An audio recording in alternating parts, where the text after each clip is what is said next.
budget yang ada. Lanjut, Pak. Kemudian program 100 hari kerja. Bapak-Bapak sekalian, dalam 100 hari kerja ini apa yang akan kita susun? Pertama adalah menata ulang sistem dan tata cara pemberian, perpanjangan, dan pembaruan hak guna usaha yang lebih berkeadilan, mengarus utamakan keadaan pemerataan, tetapi tetap menjaga kesinambungan perekonomian. Di dalam amanat Undang-Undang Pokok Agraria pasal 29 ayat 1 mengatakan bahwa HGU diberikan dalam waktu 25 tahun. Ayat 2-nya mengatakan dalam kondisi tertentu dapat diberikan dalam waktu 35 tahun. Di dalam ayat penjelasannya dikatakan dalam kondisi tertentu itu adalah tanaman-tanaman yang membutuhkan jangka panjang. Misalnya kelapa sawit, di dalam undang-undang itu di state seperti itu. Kemudian ayat 3-nya mengatakan dapat diperpanjang lagi menjadi tambahan 25 tahun. Namun di dalam Undang-Undang Cipta Kerja ada satu tambahan kata yaitu pembaharuan. Jadi setelah dikasihkan izin, diberikan, dipanjang dan ada pembaharuan, nah pembaharuannya itu ditambah lagi 35 tahun. Kemudian yang nomor 2, tentunya nanti Bapak-Bapak akan tanya apa sih yang membedakan penataan ulang ini dengan hari ini dengan sebelumnya. Pasti akan dikejar seperti itu. Saya sudah kira-kira sudah baca cara berpikirnya Pak Deddy Sitorus pasti akan ke sana. Kemudian yang nomor 2, menyelesaikan pendaftaran dan penerbitan sertifikat hak guna usaha atau HGU ya kan untuk 537 badan hukum yang sudah mempunyai izin usaha perkebunan atau IUP kelapa sawit tapi tidak mempunyai HGU. Ini narasinya begini Bapak-Bapak sekalian, perlu kami sampaikan. Pada Undang-Undang Nomor 39 Pak ya? Pak Undang-Undang tahun 2014 tentang perkebunan pasal 41 mengatakan bahwa yang boleh melakukan budidaya tanaman perkebunan adalah perusahaan yang mempunyai izin usaha perkebunan dan atau hak atas tanah. Pada tanggal 27 Oktober tahun 2016 ada keputusan Mahkamah Konstitusi yang mengatakan bahwa kalimat dan ataunya dihapus menjadi dan. Ataunya dihapus. Jadi sebelumnya yang boleh nanam kelapa sawit itu harus punya IUP atau punya HGU. Sekarang dengan adanya keputusan Mahkamah Konstitusi itu adalah punya IUP dan juga punya HGU. Dan akibat keputusan itu ada 537 badan hukum dari tahun 2000 tanggal 2016 bulan Oktober sampai sekarang ini dari tahun 2024 ada yang mempunyai nanam kelapa sawit punya izin IUP tapi tidak punya HGU. Nah ini yang mau kita tertibkan dalam waktu 100 hari ini harus tuntas. Kalau di total jumlahnya berapa? Jumlahnya ada 2,5 juta hektar. Ini yang APL, area penggunaan lain, bukan di kawasan hutan. Kalau di kawasan hutan lain lagi, nanti itu menjadi ranah rezimnya Kementerian Kehutanan. Kami nggak mau sentuh di sini, itu nanti teman-teman Komisi 4 marah kepada kami kalau saya sampaikan di sini. Kemudian yang nomor 3, menyelesaikan pendaftaran tanah ulayat masyarakat hukum adat untuk menghindari konflik dengan badan hukum di kemudian.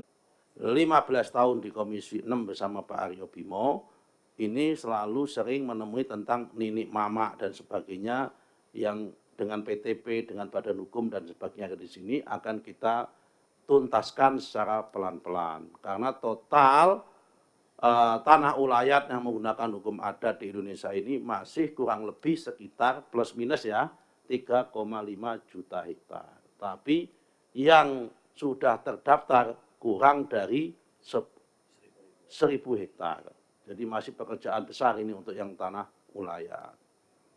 Yang nomor 4, ini inovasi pengelolaan dan pemanfaatan tanah wakaf produktif sehingga berguna bagi kemaslahatan umat. Kami ada ide pemikiran, salah satunya tanah-tanah yang terlantar, yang jumlahnya lebih dari 1,5 juta hektar, tanah negara yang terlantar, ada pemikiran, tapi ini sifatnya masih pemikiran, HPL-nya akan kita serahkan sama bank tanah, tapi penggunaannya akan kita serahkan kepada badan wakaf salah satunya, supaya menjadi wakaf produktif dan kemudian itu ada kemaslahatan. Salah satunya itu nanti ada pemikirannya. Kemudian yang poin 5, menyelesaikan pendaftaran 1,5 juta bidang tanah untuk mencapai target 120 juta bidang tanah pada tahun 2024. Ini termasuk PTSL. PTSL dari tahun 2017 sampai tahun 2024 ini bulan Desember, kami ditarget 126 juta bidang tanah. Sampai bulan Oktober ini sudah tercapai 119 juta bidang tanah. Sehingga kita masih harus nambah lagi supaya kerja sampai angka level 126 juta tanah.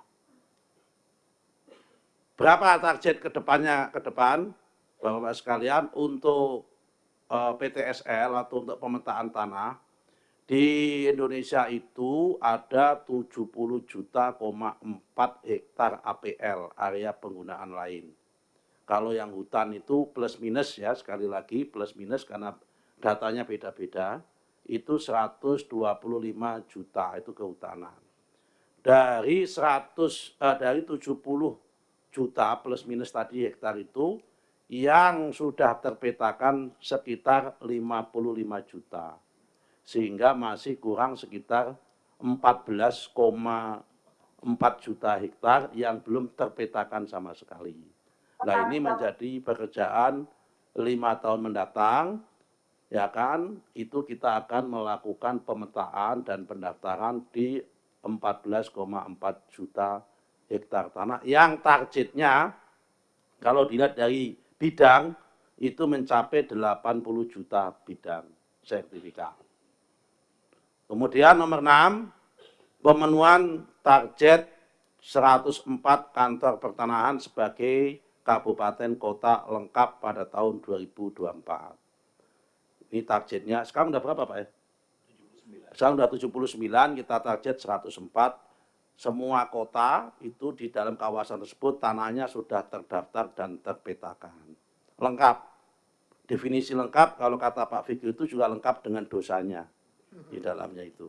Karena kita tidak bisa menutup kemungkinan di dalam penataan dan lengkap itu ada kesalahan maupun ada salah ukur maupun ada salah ini, itu tidak menutup kemungkinan ada.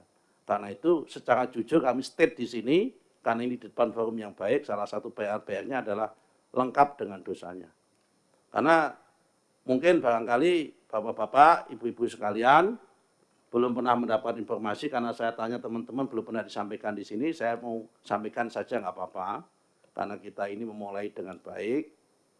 Pemetaan tanah kita ini di Indonesia ini, Bapak sekalian, mungkin bagi teman-teman yang ada di lama di Komisi 2 pasti memahami, masih ada sekitar 13 juta bidang tanah yang itu ekuivalen dengan 6,4 juta hektar tanah di Indonesia ini yang ada sertifikatnya namun tidak ada petanya. Nah, makanya saya katakan yang lengkap itu juga lengkap dengan dosanya. Mau kita apakan? Ya sudah, itulah bagian dari pekerjaan. Wong ini barang kejadian udah masa lalu, mau gimana? Nah, kita selesaikan, karena itu saya butuh kolaborasi dengan Bapak-Bapak sekalian di Komisi 2 ini adalah bagian untuk menyelesaikan pekerjaan-pekerjaan yang seperti ini. Kan nggak mungkin ini kita biarkan, memang harus kita selesaikan. Kemudian nomor 7, koordinasi secara vertikal, ini sudah masuk tata ruang maupun horizontal, terkait penyiapan rencana detail tata ruang atau RDTR dan atau terintegrasi dengan online single submission. Bapak-bapak sekalian, zaman saya jadi anggota DPR di Komisi 6 bersama dengan Pak Aryo Bimo dan Pak Deddy Sitorus, kita semua sering mengeluhkan lambatnya dokumen PKKPR. Setelah kami mendapatkan duduk di sini, saya tahu jawabannya. Ini akan bagian yang kita tuntaskan. Ternyata dokumen PKKPR itu meskipun nama kementeriannya adalah ATR BPN, tapi rezim tata ruang itu masih menjadi otoritas Pemda. Dan masih banyak Pemda yang belum online sistem dalam tata ruangnya. Bahkan belum mempunyai peta dan sebagainya. Nah, ini menjadi salah satu PR yang harus kita koordinasi secara vertikal. Apakah nanti solusinya harus mengubah undang-undang, apakah solusinya cukup koordinasi tapi dengan berbagai solusi, nanti akan kita simulasi. Nomor 8, penyiapan rancangan peraturan pemerintah atau RPP tentang rencana tata ruang wilayah nasional atau RTRWN sebagai tindak lanjut Undang-Undang Nomor 59 Tahun 2024 tentang rencana pembangunan jangka panjang nasional tahun 2025 tahun 2045. Yang nomor 9, pelaksanaan program Integrated Land Administration and Spatial Planning kerjasama dengan World Bank bertemakan penguatan rencana tata ruang, administrasi tanah, dan batas administrasi desa di Indonesia yang memperhatikan perubahan iklim dengan melibatkan 3 KL, yaitu Kementerian ATR BPN, Kemendagri, dan Badan Informasi Geospasial. 2 KL ada di Komisi 2 dan 1 KL BIG di Komisi berapa Pak ya, mohon izin? BIG Pak pimpinan di Komisi berapa di sini ya? Badan Informasi Geospasial di DPR-nya, mitranya. Komisi 5. Nah, Bapak-Bapak sekalian, ini kami sampaikan salah satu yang memperlambat proses pemetaan lahan, tanah maupun pemetaan tata ruang itu di kita belum mempunyai single map ataupun single spatial planning. Nah, ini ada kerjasama dengan Bank Dunia, ini mencetak single map yang skalanya itu 1:5.000. Peta yang dimiliki oleh negara hari ini, oleh BIG itu baru peta 1:50.000. Nah, peta yang 1:5.000 baru ada di Sulawesi. Yang lain belum ada. Sehingga kalau Bapak-Bapak sekalian ngurus PKKPR maupun pemetaan lahan, pasti lama. Kenapa lama? Karena masih membutuhkan peta dulu, potret dulu, sebelum jadi peta dipotret dulu. Potret dari atas untuk nyampe ke sana. Saya tanya sama Pak Virgo yang nanganin ini, minimal membutuhkan waktu 3-6 bulan untuk membuat petanya saja. Nah, dengan adanya proyek ini, dengan BIG ini, nanti minimal separuh pekerjaan ketika Bapak-Bapak sekalian menyusun RDTR, mengajukan PKPPR untuk memulai usaha baru, membangun pelabuhan, membangun pabrik maupun membangun yang lain-lain, itu petanya sudah ada sehingga mempercepat proses 50-60% sudah terpotong kalau sudah ada single mapping itu. Lanjut Pak. Ini tema dan wacana prioritas tahun 2025, kita melanjutkan transformasi digital, terutama adalah e-sertifikat. Saya sudah tebak nanti Pak Deddy Sitorus pasti akan ngejar pertanyaan bagaimana komplikasi e-sertifikat dengan hak tanggungan. Bagaimana hubungannya dengan lembaga keuangan dan sebagainya. Saya sudah kira-kira sudah saya ukur pertanyaannya Pak Deddy Sitorus akan sampai ke sana. Kemudian masalah percepatan pendaftaran tanah PTSL. Kemudian masalah reforma agraria dan redistribusi tanah. Kemudian pengadaan tanah untuk kepentingan umum dan IKN. Kemudian pengelolaan pemanfaatan pengendalian tanah dan ruang yang berkualitas. Kemudian yang selanjutnya adalah penyelesaian sengketa konflik dan perkara pertanahan. Kemudian percepatan penyusunan RDTR, kita ditarget berapa RDTR Pak? 2000 ya? 2000 RDTR. Kemudian reformasi birokrasi di dalam internal kami. Lanjut. Yang terakhir, Bapak-Bapak sekalian, mungkin yang statement di luar sana tentang mafia tanah. Bagaimana kita menghadapi mafia tanah ini? Bapak sekalian, tentunya kita tidak bisa mentolerir adanya mafia tanah. Dan kalau kita identifikasi, mafia tanah itu selalu elemennya atau unsurnya itu melibatkan 3 komponen. Yang pertama, mohon maaf kata, mungkin melibatkan oknum orang dalam. Yang nomor 2 adalah pemborong tanah pasti yang berkepentingan. Yang nomor 3 pasti adalah pihak ketiga yang menjadi pendukung. Pendukung itu dimulai dari oknum kepala desa, bisa oknum lawyer, bisa oknum PPAT, oknum notaris, juga bisa permata, Persatuan Maklar Tanah. Maupun Bimantara, bisnis maklar dan perantara yang terlibat di situ. Bimantara, bisnis maklar dan perantara. Biasanya CEO-nya itu Pak Aryo Bimo itu dirutnya itu, Bimantara itu.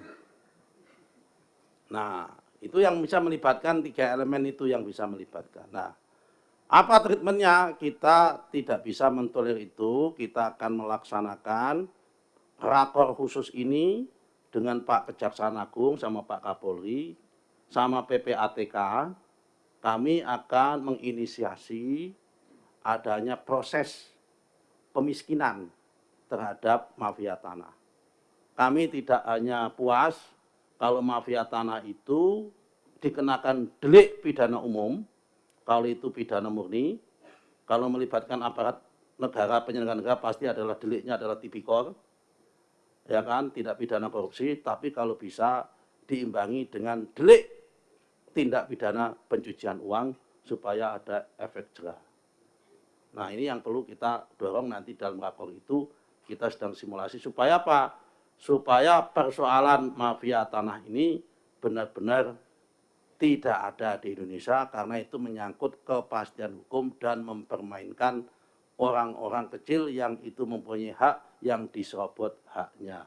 Supaya kita semua, baik dari pemerintah maupun yang ada di DPR, tidak kategori orang yang dolim terhadap orang-orang yang kecil atau orang yang berhak.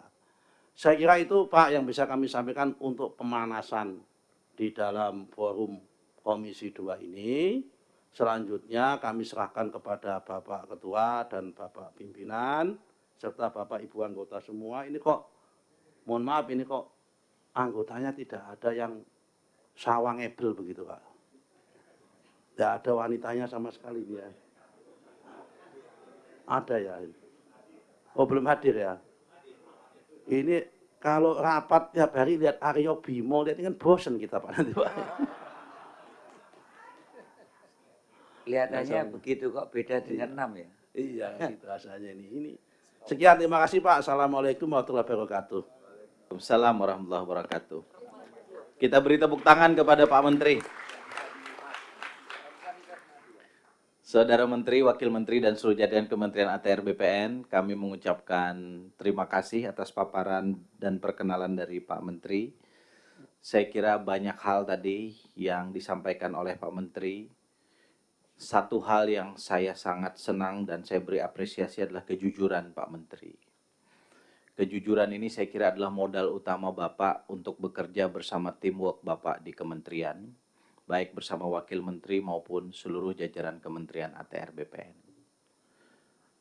Salah satu hal yang saya kira patut mendapat akan apresiasi kita, bahwa dalam 100 hari ke depan, Pak Menteri ingin membereskan lebih kurang 2,5 juta hektar lahan yang selama berpuluh-puluh tahun kebun sawitnya sudah ada di situ. Sudah panen, sebagian besar sudah ada pabriknya, dan ini merupakan pembodohan terhadap negara setiap hari. Kalau 2,5 juta hektar ini Pak Menteri bisa selesaikan dalam waktu yang sesingkat-singkatnya, maka paling tidak ada dua hal yang bisa diselesaikan. Satu, negara punya marwah karena bisa menegakkan hukum pertanahan di hadapan siapapun yang ingin berusaha di Republik ini. Dan yang kedua tentu sebagaimana visi Bapak Presiden Pak Prabowo Subianto, penerimaan negara menjadi signifikan. Saya kok yakin kalau ini bisa selesai dalam 100 hari pertama, Kementerian ATR BPN akan menjadi penyumbang PNBP terbesar dari seluruh kementerian yang ada, yang dibentuk oleh Pak Prabowo. Tapi tantangan tidak mudah. Pak Nusron, saya ini orang Kalsel, orang Kalimantan. Di kampung saya di Kabupaten Tanah Laut ada PT Kintab Jaya Watindo, itu 326.000 hektar sawit ditanam udah puluhan tahun, nggak ada HGU-nya. Di sebelah kampung saya di Kalimantan Tengah lebih parah lagi. Di dua kabupaten Mas Bimo, di Seruyan dan Kota Waringin Timur, itu ada nama perusahaan PT Agro Karya Prima Lestari. Hampir 300.000 hektar. Udah ditanamin sawit bertahun-tahun. Begitu pula saya kira di Riau, di beberapa provinsi lain di Sumatera dan di Kalimantan yang lain. Kalau kita sisir benar-benar, jangan-jangan angkanya lebih dari 2,5. Jangan-jangan. Kalau kita tambah yang ada di kawasan hutan, jangan-jangan angkanya lebih dari 3 juta hektar. Di seluruh Indonesia ini. Kenapa kami punya data? Karena periode lalu kami diamanahkan di Komisi 2 menjadi anggota Panitia Kerja Pemberantasan Mafia Tanah, Panitia Kerja HGU, HGB, dan HPL. Komisi 2 punya datanya. Kementerian ATR BPN punya nggak datanya? Ya punya, Pak Menteri aja udah nyebut tadi. Tinggal kita harus kompak menyelesaikan ini. Dan ini kerja yang tidak ringan nih, kerja kita bersama. Kejujuran Pak Menteri saya kira adalah modal kerja kita bersama-sama untuk menyelesaikan berbagai urusan pertanahan di Republik ini. Saya tidak boleh panjang-panjang, ini haknya para anggota dan pimpinan yang lain untuk mengelaborasi. Pimpinan dan anggota Komisi 2 yang saya hormati, kita punya rule of the game sebagaimana rapat internal kemarin. Waktu kita berikan kepada anggota yang bertanya sesuai dengan jadwal kehadiran yang pertama. Yang bertanya terakhir, yang terakhir datang. Kalau yang saya sebutkan tidak mau bertanya, nggak apa-apa. Yang pertama hadir tadi Pak Zulkifli Anwar. Bukan karena saya